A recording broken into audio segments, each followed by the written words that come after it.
Welcome, everybody.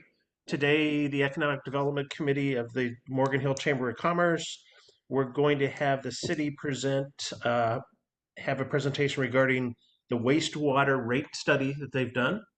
And I think Dat and maybe Chris will be making that presentation, although I don't see Chris on the Zoom call yet.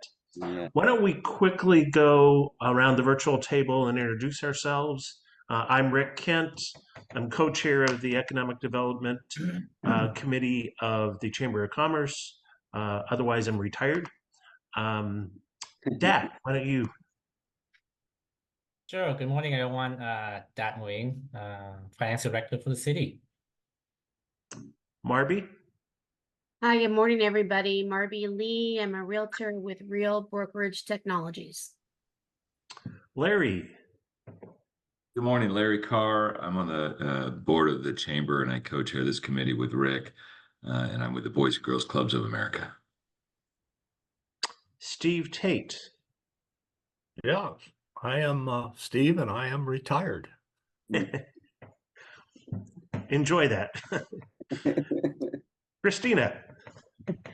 Good morning, everyone. City Manager for Morgan Hill. Happy to be here this morning. I did post in the comments information about our Elevate Morgan Hill. The first one is this morning, but not until 9:30. And I'm thinking there's a really good chance we're going to be done way before 9:30 if you do want to attend that. But there is another opportunity to attend on August 27th. So we're basically having an opportunity to engage with the community on the Elevate Morgan Hill initiative. And really, it's about housing, jobs, and then a sense of belonging in our community. And so we want to hear from our community. We have a report, and a report is great, but what does our community think, as we figure out what the next steps are? So happy to have Dat here today. Chris, if available, will attend. And I know that Larry has requested us to talk about infrastructure at a future economic development meeting, and Chris will be involved in that for sure. And we can get into some of the more details as far as infrastructure goes, and not just related to wastewater, of course, but water and transportation and other sort of infrastructure needs that the city has. So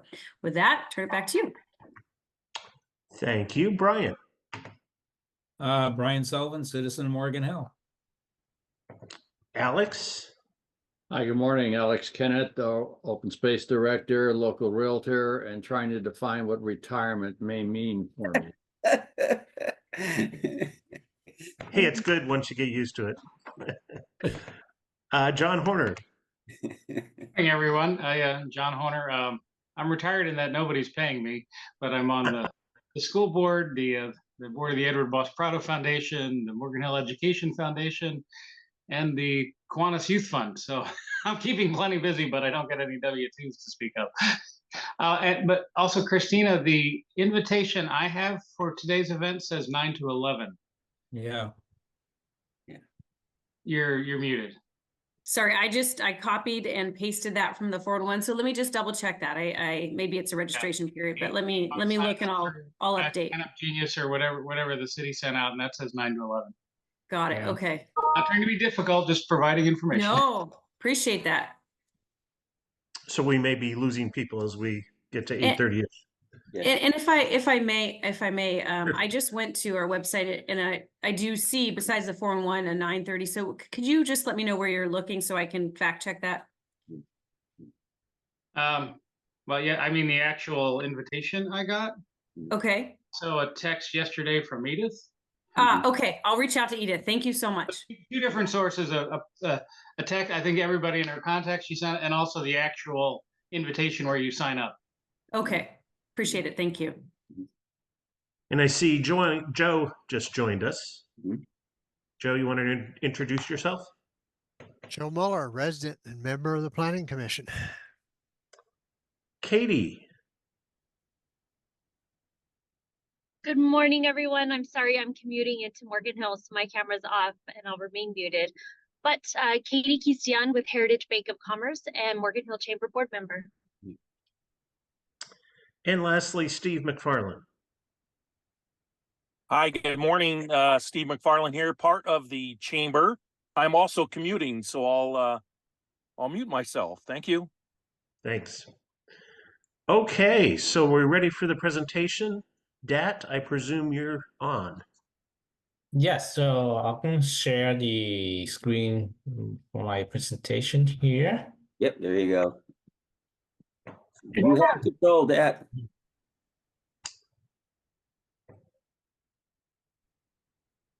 All right, can everyone see the presentation? Yes. Good. Good morning, everyone. Again, Dan Nguyen, Finance Director for City Morgan Hill. This presentation that we presented to Council back in August 26th. So we make some minor modification just for this group, but if you have seen it, bear with us for those who have not seen it. So the wastewater rate adjustment, some of the content of the presentation, we can talk about the background, how we get it here, and the wastewater system master plan that the council adopted just a few months prior to the rate adjustment, and of course the wastewater rate adjustment and the next steps that the council and the community are going to take. In the background, back in 2019, we did the wastewater rate study, and the rate study, the last and the fifth annual rate adjustment went to effect of July 2003. So right now we're still using currently, we're still paying the old rate that was adopted back in 2019. And for the 2024 wastewater system master plan, which the council adopted a few months prior to the wastewater rate adjustment, the consultant and the team identified a total $138 million in the total improvement cost, and of which $58 million to be paid by the future users, which are the impact fees paid by the developer. And the rest, $80 million, is to be paid by the existing users. And so for some of these reasons, there's a need to have the wastewater rate study updated. In the master plan, the team highlight some of the new projects. The biggest one, of course, the neutron line that we all know about, talk about. That cost will increase from about $30 million just 5 years ago to about $60 million in the latest estimate that we provided.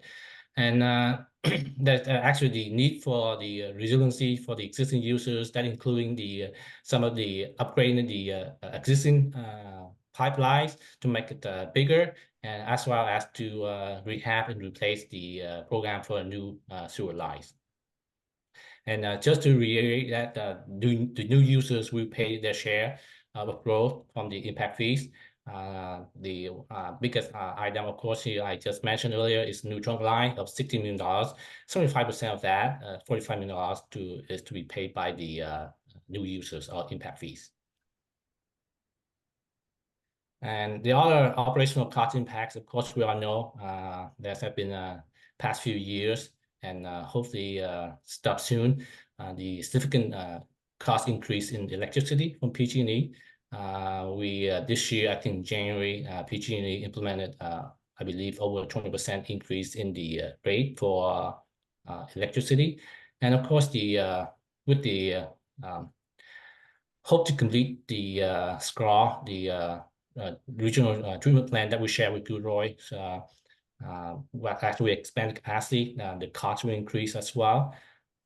And as well as other costs, supplies, contract services, and our own personnel costs have increased drastically in the past few years. The proposed rate adjustment that consultant and the team had identified is the goal is try really to keep the rate low. What you see in here is the proposed 9% for the first 2 years and 8% for the last 3 years of a 5-year rate plan. This percentage represent the revenue increase, not necessarily the rate increase that we see in the bill. That will depend, right? So we have X number of dollar cost that we need to cover. So based on revenue that we received last year, the amount increase needed each year just to meet the cost needed to maintain and operate the system. And some of the we walk through this some of the bill comparison that typical residential customer would typically see.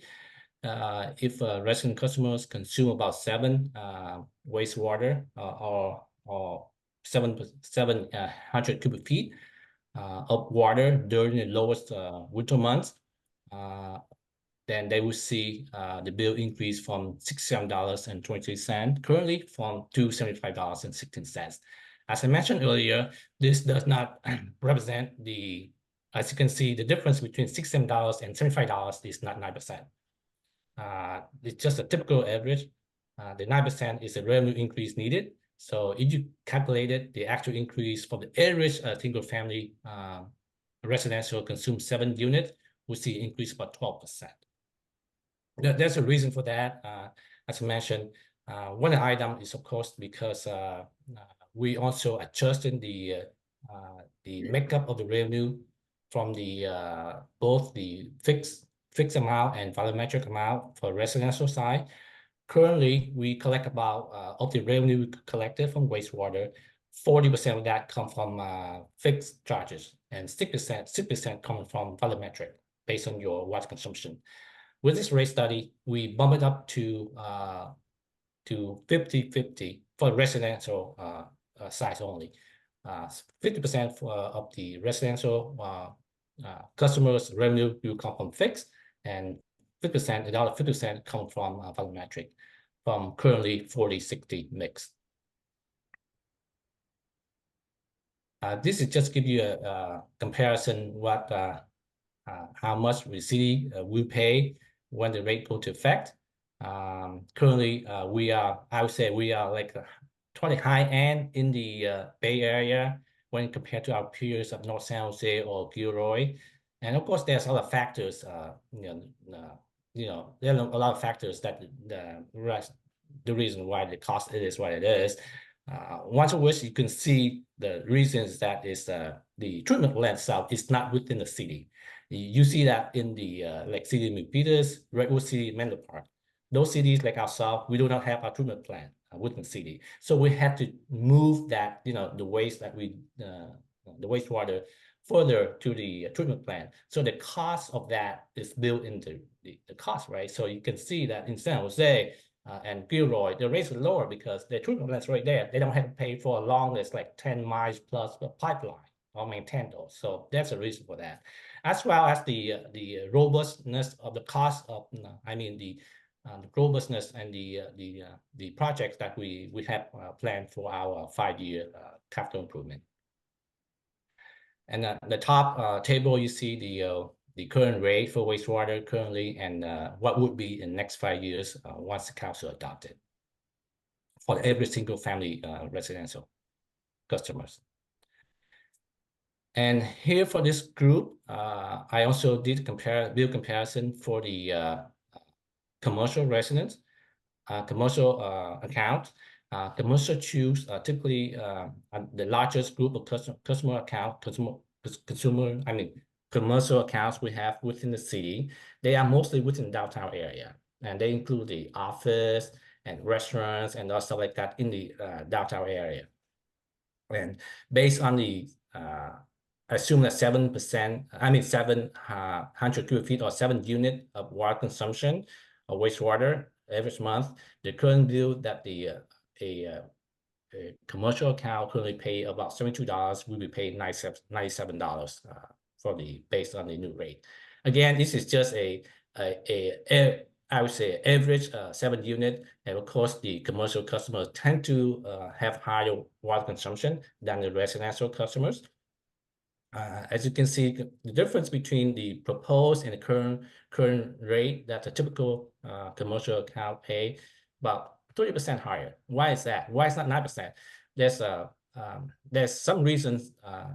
In addition to, there are other factors. In addition to the reasons that I mentioned to you, is that the fixed cost, right? The fixed cost for the residential customers, we are proposing from 40%, 60% mix to 50% and 50% fixed and volumetric.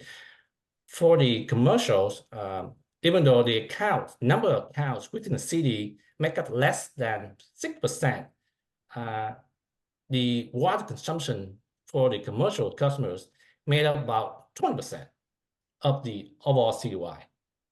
Not only that, the strength and the what they call the consultant measurement is in the industry is that we call TSS strength or BOT, or the solids in the wastewater make up over 40% of the total waste. So there's all the multiple factors into the wastewater analysis, right? It's not just water consumption. You consume 7 units of water, and you have to pay this much.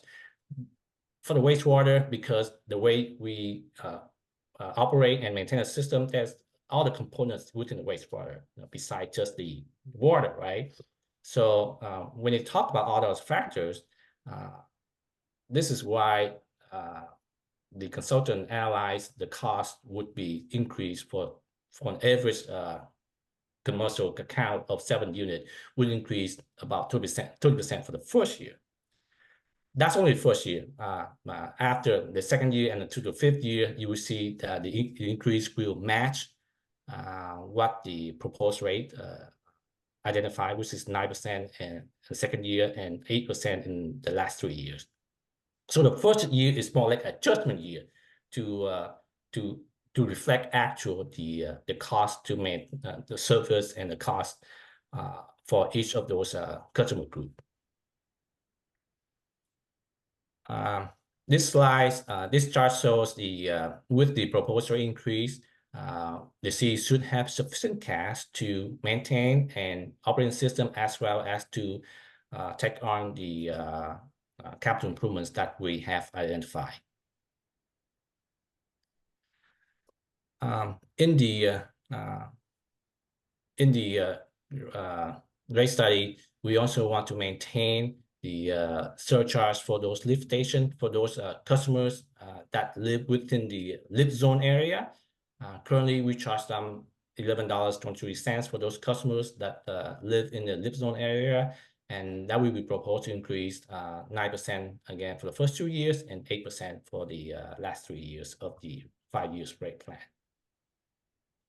We also ask the council to match the increase for the low-income subsidy as to match the increase of the rate adjustment, basically 9% for the first 2 years and 8% for the last 3 years for those customers that in the PG&E care program.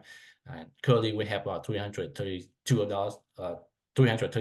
those customers, and the law requires that we have to use the general revenues, but not from the fee or wastewater revenues to pay for those subsidies.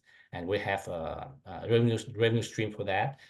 We have those fees, late charges, as well as our rental income we rent out for the cell towers. Those are revenue sources that are general revenue that we could use to pay for those subsidy. And the other item that we also ask the council to consider is to charge additional fixed charge amount for the detached ADU. Currently, we have about 50 of those in the city, and we all know that we expected more.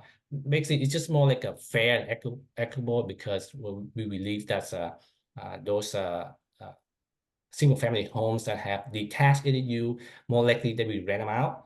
So they will tend to consume more, and the cost, the cost they should pay for those share some of the cost of the of maintain the system, and based on our analysis, if we charge additional fixed amount meter charge of about $39, that would generate about additional $33,000 a year for the system. And options that we presented to council at the June 26th meeting, which the council chose option number 3. We offer them option, which is the keep the current rate structure as is with the mix of fixed and volumetric.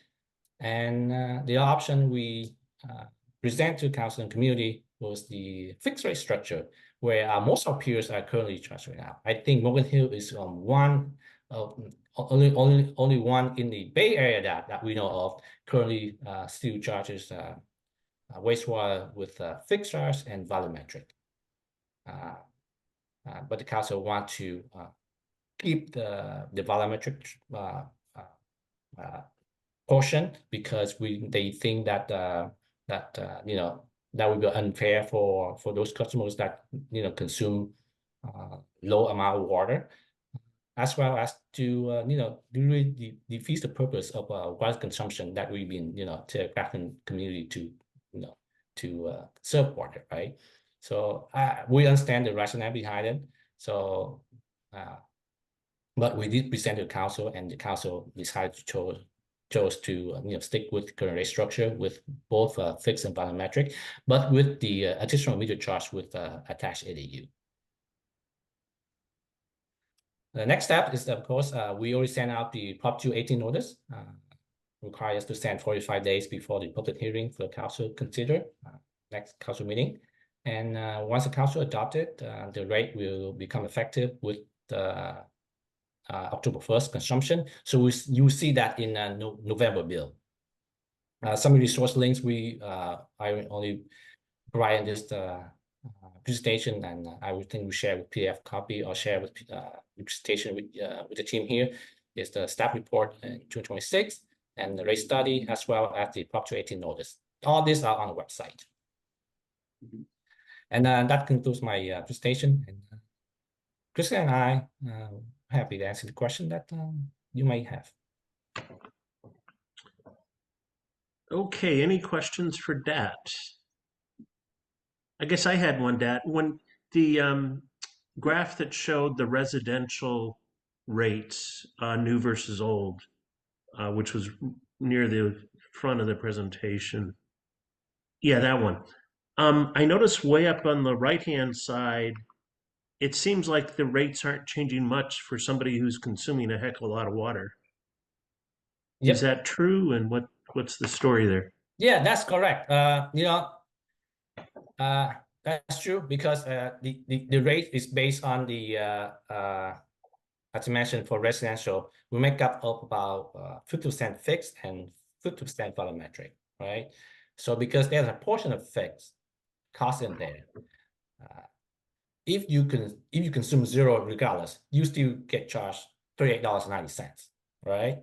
But if you consume more, just a math, right? You consume more, you would cover the fixed cost. So you, in a way that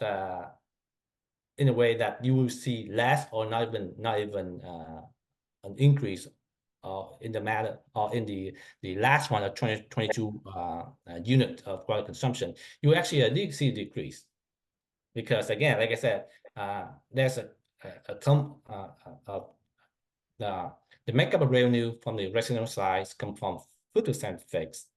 So if you consume less, you tend to have your bill increase more than 9% that on the headline number. But you consume more, then you will see less. Okay, we have some other questions here. John. Yeah, hi. It's sort of goes alongside your question, Rick. So I am building an ADU, but I don't live in the city limits, so this doesn't directly affect me. But and I'm building it so my daughter doesn't have to leave town. But so when you contrast this, so somebody living in a 5,000 square foot luxury home, irrigating, half an acre of luxurious landscaping, their bill's going to go down. But even though an ADU doesn't have a second meter, which used to call this a meter charge, so you want to kind of add a new kind of, so there's not a second meter typically on an ADU, correct? Typically not, but you could request one. I mean, especially with new law, basically you could state California law, you could sell your ADU to your daughter instead of let her live there, and then you probably require a new meter. You made the argument that you're assuming people are building ADUs to make money and rent it, so they should pay a little more. That's a big assumption. Some are, some aren't, right? So I've just not in any of my formal roles, but it doesn't affect me directly. But the whole point is to encourage people to build housing, and it's not a lot of money, but it's kind of an insult that somebody with enough income to have as fancy a house they want and water as much grass as they want, their bill's going down. But somebody that's trying to build a little granny unit, either to make some money or have their kids live there, they're going to pay an additional fee because you're assuming they're doing it to make more money and they can afford it. That incongruity is unacceptable to me individually. Yeah, if I may, you mentioned those people live in McMansion, 1,000 square feet. They water grass.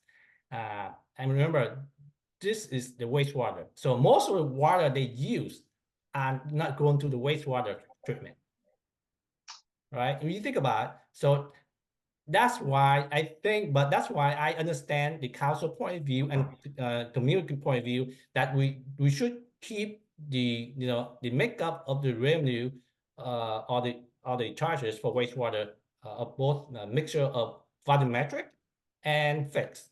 Now you think about those other Bay Area cities, they only charge fixed rate, regardless you live in a $1 million square foot home and use ton of water or use not at all, you still pay one fixed charge.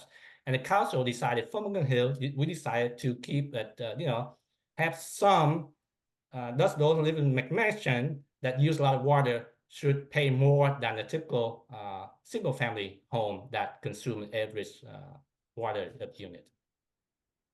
Well, I understand you're not the decision maker, so I'll talk to the decision makers. But again, about to go to Elevate Morgan Hill. This is a very subtle, but real, another kind of economic bias.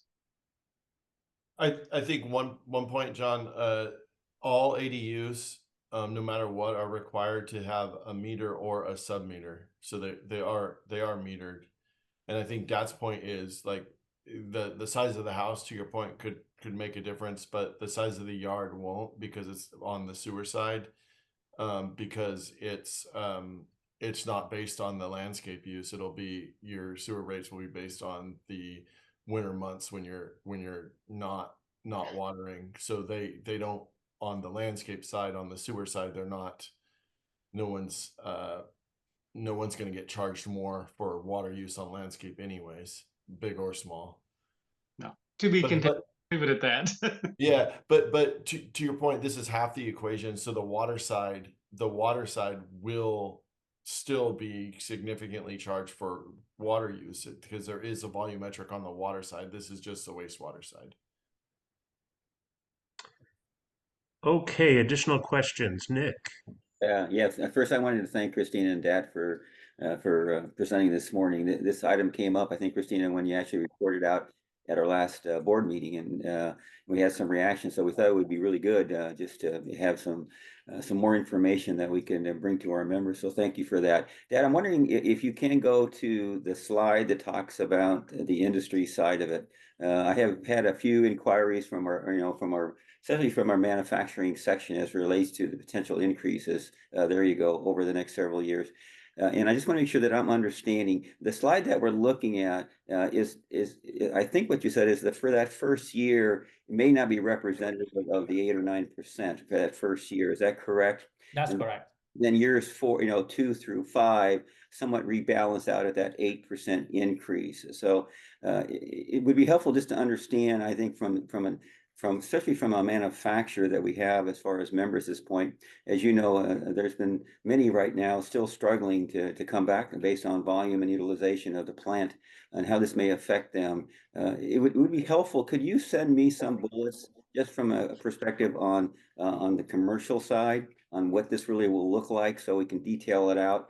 I'm asking for that because I know I'll have more questions that'll kind of come to the to the chamber, and I just want to make sure that we're representing kind of what's ahead, because it will impact, obviously, various businesses, be it manufacturers, be it restaurants, et cetera, that have to really now plan for and budget for the next 5 years as far as the increases. So that would be just helpful if you could send that to me. I'd greatly appreciate that.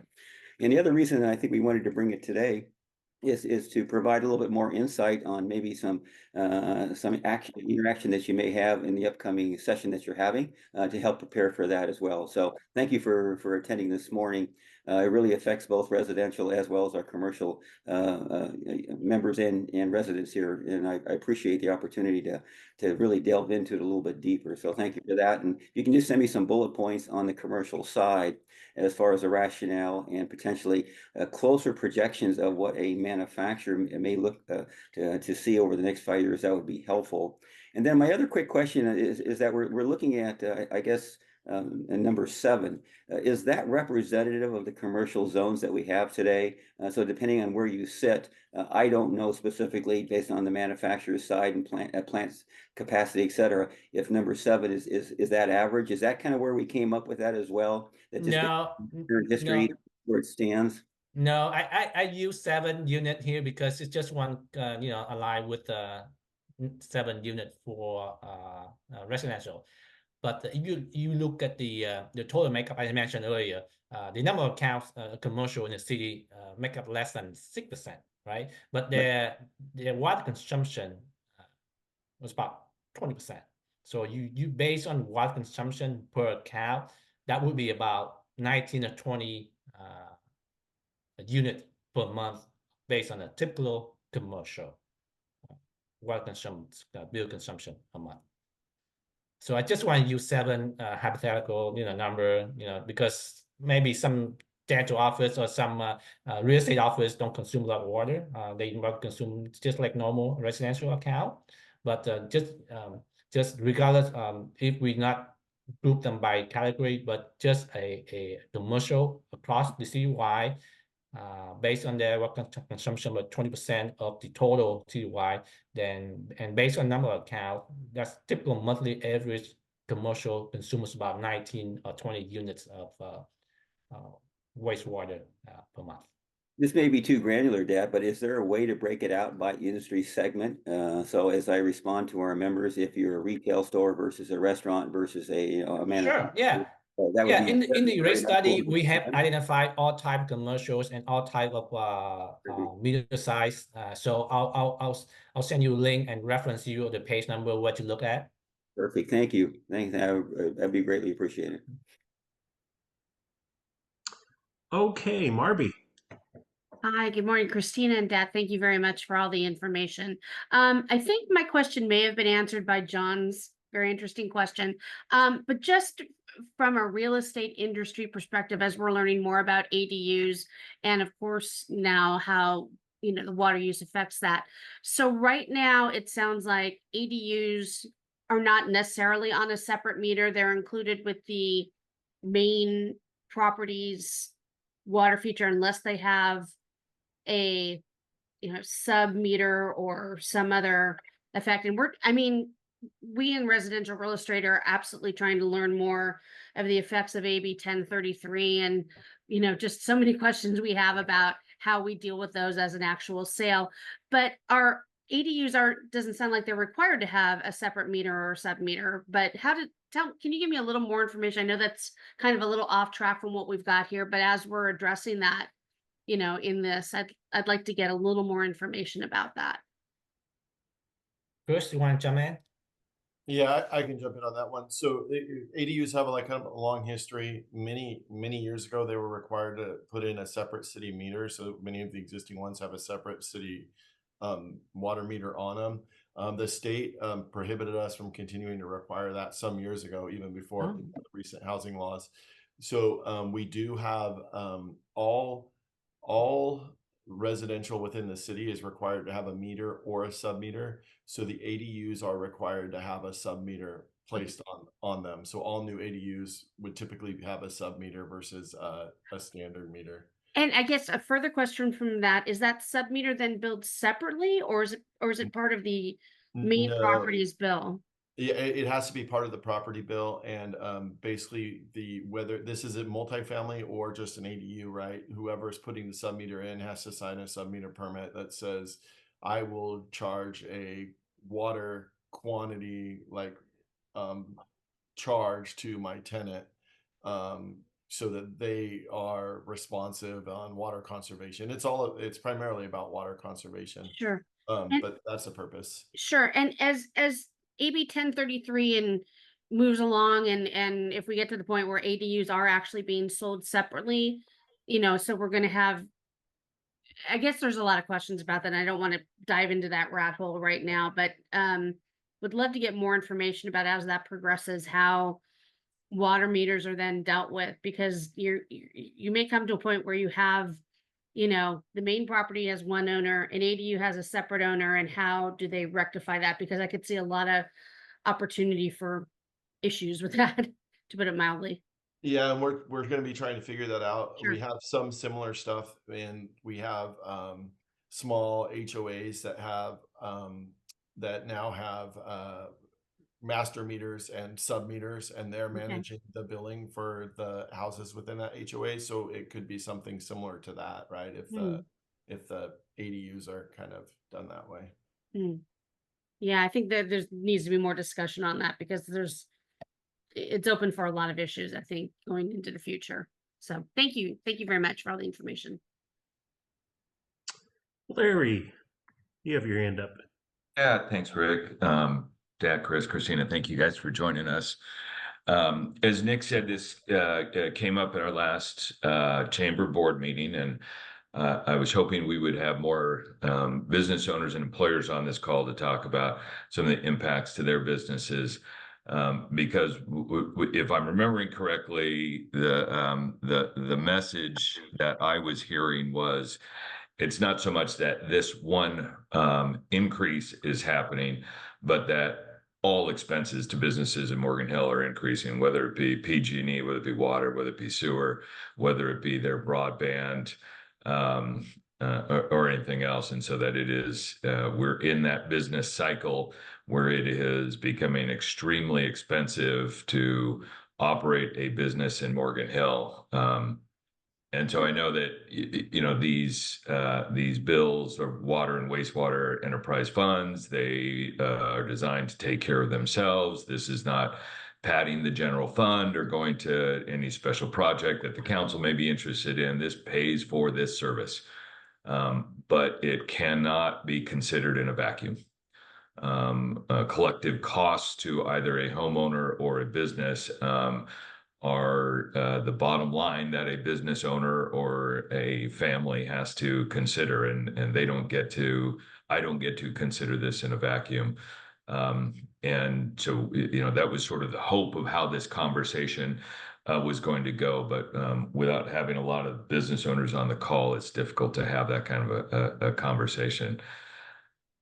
Chris, maybe you can help us understand what the rest of this process is. If I understand correctly, this has already been, if you will, decided by the council, and that all that is left is the Prop 218 notification, and it would really only be about whether people dispute this or not.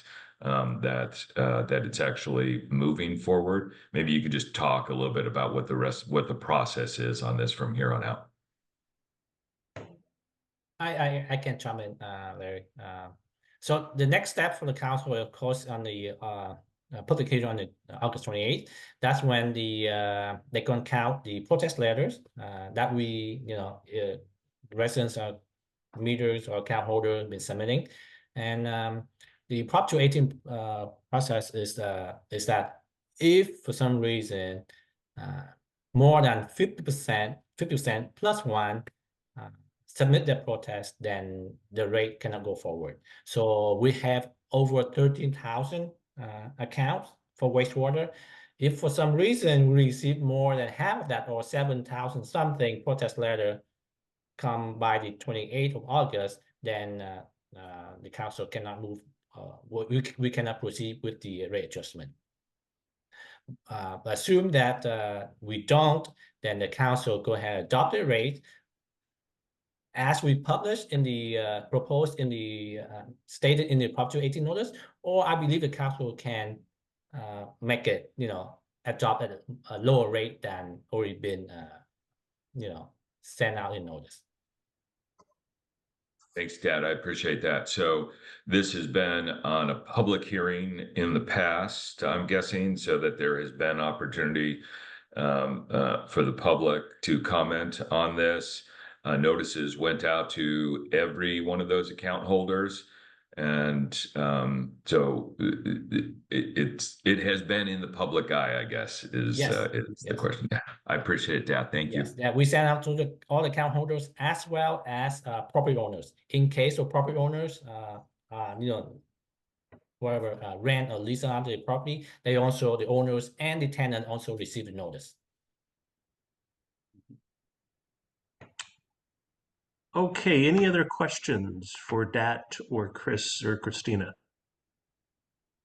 I would like to thank all of you, Dat, Chris, Christina, very much for attending today and making the presentation. Very informative. Thank you very much.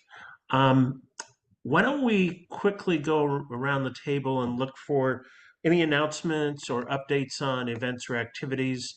And let's start maybe with the city and anything the city itself or economic development wise that's new and recent kind of activities.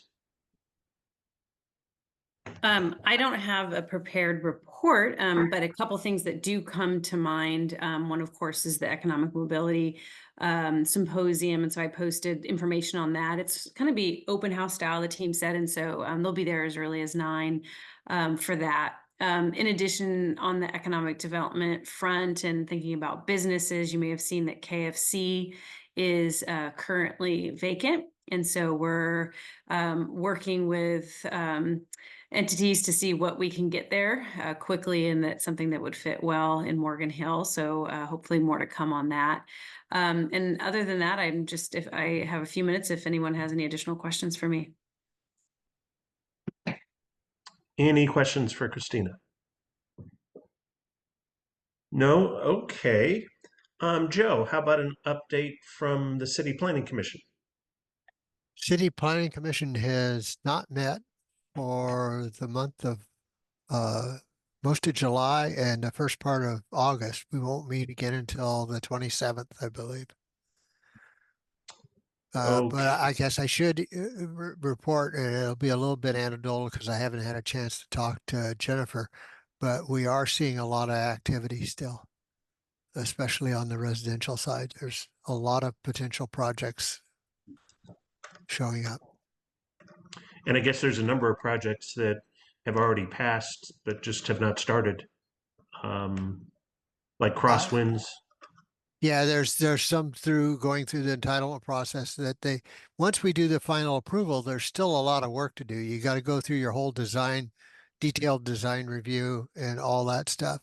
And so some probably haven't started yet, but my understanding is there's a lot of potential residential activity in the pipeline at this point. Okay. Alex, open space. Hi, good morning. Good morning. One thing in particular is we had a meeting with Congressman Jimmy Panetta, who has helped us with some funding, and we're focusing on opening up our trails as much as we can to people with disabilities. And in our Rancho Cañada del Oro specifically, as well as the Coyote Valley Open Space Preserve, we're expanding trails to people with wheelchairs and other disabilities so they can also enjoy the outdoors. And it means rebuilding a lot of those trails, so it's not cheap, but we're working on it. So it's important that everybody's able to enjoy these trails. And it's going to be about a year to get them all up and running. We've even included a bridge at Rancho Cañada del Oro to include an additional quarter mile for people to enjoy the outdoors. So that's what we're working on right now, amongst other things. We have a lot more acreage coming for agriculture in Coyote Valley as well. There's my story. Well, thank you. Nick, anything from the chamber? Yeah, a couple quick updates. Just to remind this team that we've got a biz dev education session now well in flight. I think we've had 5 or 6 different sessions If you want to review those, just go to the Chamber of Commerce YouTube site and you'll be able to see the education sessions that are up and running. We actually have several planned for in the next quarter, and I would put a call out to action for any of those on the phone. How about the Zoom call that has a specific subject or topic they'd like to see? Please go ahead and email me, or if they like to present an education session, I'm all ears for that as well. I also just wanted to mention that we had a really wonderful government relations walkthrough with our Assembly member, Gail Pellerin, about a week and a half ago. It was termed Doing Business in Morgan Hill. We're going to be establishing a little bit more frequency with Assembly member Pellerin to have a chance to actually meet our business owners and understand both some of their strengths and pain points. So more to come on that. And I'll be reaching out to several here on the Zoom call as well as others to set up the next scheduled visit with her. We also have with our friends from Kiwanis, we're setting up a candidates forum. It'll be sometime in October. We just started our planning session with Kiwanis this past week, so more to come on that. And for those that are on the phone, we're in flight now in our 2025 directory. This would be the time to take a look at if you'd like to have obviously a larger ad in the directory. We're going into production in November. It'll get released that first week in January for 2025. So a lot in play right now as far as programs, and we'll keep you up to speed as we proceed forward. Great, Nick, thank you, Nick. Nick, I'm sorry, quick question. Remind me of the deadline for the that chamber booklet for the ads. What's the deadline for that? I want to say it's off the top of my head in about a month as far as the deadline. So contact Brooke or go ahead and just go to our website and scan it. I think we're about 40% on the way right now, if not a little bit more as far as ad space. So obviously those pages fill up. So this would be the time, Marby, to get in line. Thank you, Nick. Christina, you have your hand up. Yeah, Alex, I wanted to just mention to you, and maybe you're already in the know, I'm not sure, and to others. So the mayor just signed a letter of supporting Open Spaces Authority's grant application to the 2024 Priority Conservation Area. So that's goes to Bay Area Metro, all in furtherance of what you were describing related to the trails and the amenities at Rancho Cañada del Oro. So that was just released, it looks like, I think yesterday. Yeah, he's been a great help. We're within 2 families of being able to start our trail for the loop trail for El Toro, just so everybody knows. I've only been working on it for 20 years, so we're down to 2 families, and actually we're down to 1 family. So we've got an agreement from the 1 family, and the other family we still have to wrestle to the ground, but I think we're close. Good to hear. Okay, any other announcements or updates that anybody like? Chris? I think this one, I said this over to Nick, and he's already jumped on it, but businesses might want to be aware too. So next Tuesday, Valley Water is going to vote on funding the final phase of the flood control project through Morgan Hill, and they actually have to take money from other projects up north of us to do it, and it's going to be a pretty contentious vote, but that would be a project that's 100 years in the making, or at least 70 years in the making. So I know it's on the 13th. So any businesses that want to submit letters of support for making that appropriation at Valley Water would be greatly appreciated. And if that happens, we might have relief from flooding within 3 years through downtown all the way down to the southern city limit. Yeah, thanks, Chris, for reminding me as well. Yeah, the chamber endorsed that letter last week as well, and sent out information and hopefully get a greater critical mass on that. So we're going to keep sending good thoughts that's going to get through. Okay, anything else? If not, thank you everybody for attending, and we'll end the meeting a little bit early today and give you half an hour back. Have a great day, everyone. Bye-bye. Thank you.